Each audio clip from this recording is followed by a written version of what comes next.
Akala ko dati wala masyadong magagawa sa kamoteng kahoy, hindi ko akalaing pwede pala itong gawing ganito kasarap.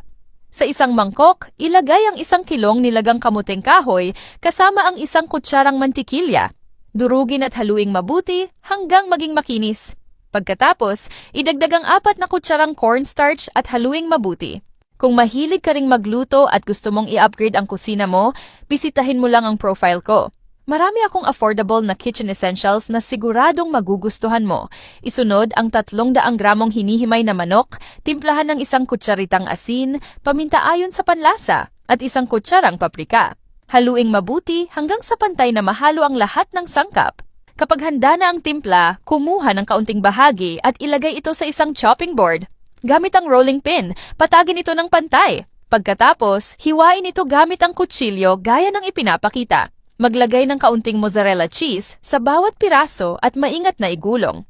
Painitin ang mantika sa kawali at iprito ang mga rolyo ng kamoteng kahoy hanggang maging golden brown ang magkabilang panig. Kapag luto na, hanguin at ihain.